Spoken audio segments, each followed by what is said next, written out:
వరంగల్ ప్రాంతీయ ఆసుపత్రిని ఆకస్మికంగా తనిఖీ చేశారు మంత్రి కొండా సురేఖ. వైద్యులు, ఆసుపత్రి సిబ్బంది సమయ పాలన పాటించకపోవడం, పలువురు సిబ్బంది విధులకు హాజరు కాకుండా రికార్డులలో సంతకాలు చేయడంపై మంత్రి ఆగ్రహాన్ని వ్యక్తం చేశారు.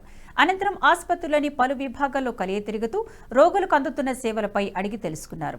ఆసుపత్రిలో ప్రొఫెసర్ల కొరత తీవ్రంగా ఉండడంతో వెంటనే ఖాళీలను భర్తీ చేసే విధంగా ప్రణాళికలు సిద్ధం చేయాలని అధికారులకు సూచించారు. ఆసుపత్రిలో అపరిశుభ్ర వాతావరణం ఉందని, రోగులకు సరైన వైద్య సహకారాలు అందడం లేదని అధికారులపై మండిపడ్డారు. ఆసుపత్రిపై సమగ్ర నివేదిక అందించాలని సూపరింటెండెంట్ను ఆదేశించారు మంత్రి కొండా సురేఖ.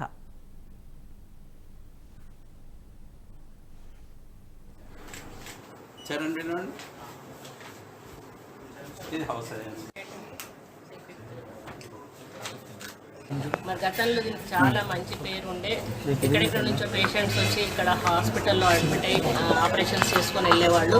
ఒకసారి వచ్చి చూద్దామని వస్తే చాలా అంటే పరిస్థితి అయితే చాలా దారుణంగా ఉంది.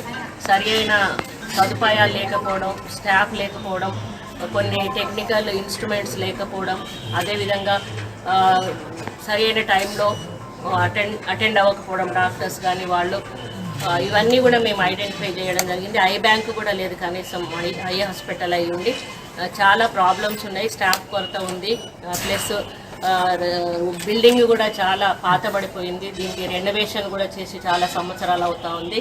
మరి చుట్టుపక్కల కూడా మొత్తం జంగల్ అంతా మొలిచి పాములు కూడా వస్తున్నాయని చెప్పడం జరుగుతూ ఉంది. అదే కలెక్టర్ గారిని మేము ఆదేశించడం కూడా జరిగింది. ఎవరైతే ఇర్రెగ్యులర్ ఉన్నారో వాళ్ళ మీద డిపార్ట్మెంటల్ యాక్షన్ తీసుకోమని చెప్పడము, అదేవిధంగా కన్స్ట్రక్షన్ సైడ్ నుంచి వాళ్ళని డిపార్ట్మెంట్ వాళ్ళని కూడా పంపించి దీనికి ఏమేమి అవసరం ఉన్నాయో వాటికి ఎస్టిమేషన్ వేయించి వాటిని శాంక్షన్ చేయించే కార్యక్రమం చేయడము, అదేవిధంగా టెక్నికల్ సైడ్ నుంచి ఏమి ఇన్స్ట్రుమెంట్స్ అవసరం ఉన్నాయో వాటిని కూడా మరి డైరెక్టర్ హెల్త్ నుంచి కూడా తీసుకోమని చెప్పడం జరిగింది. అంతేకాకుండా ముఖ్యంగా స్టాఫ్ లేని ఏ పని కూడా చేయలేము, అవసరమైన స్టాఫ్ చాలా అవసరము. మరి కొత్త మెడికల్ కాలేజీలు ఓపెన్ చేయడం వలన చాలా చోట్ల ఆ మెడికల్ కాలేజీలకు పర్మిషన్ రావాలని చెప్పి ఈ పాత హాస్పిటల్ల నుంచి చాలామందిని అక్కడికి ట్రాన్స్ఫర్ చేయడం జరిగింది. దానివల్ల ఇక్కడ అసోసియేట్ ప్రొఫెసర్స్ వాళ్ళ కొరత ఎక్కువగా ఉంది.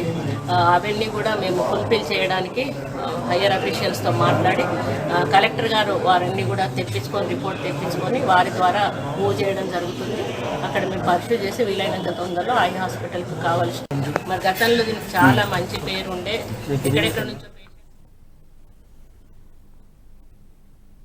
ఈ వీడియో మీకు నచ్చినట్టయితే లైక్ చేయండి, 10 మందికి షేర్ చేయండి. అలాగే కామెంట్ల రూపంలో మీ అభిప్రాయాలను మాతో పంచుకోండి. Nationalist hub group of channels ను సబ్స్క్రైబ్ చేసుకుని తెలుగునాట జాతీయవాద జర్నలిజాన్ని ప్రోత్సహించండి. ఈ వీడియో కింద ఉన్న బెల్ ఐకాన్ పై క్లిక్ చేయడం మర్చిపోవద్దు.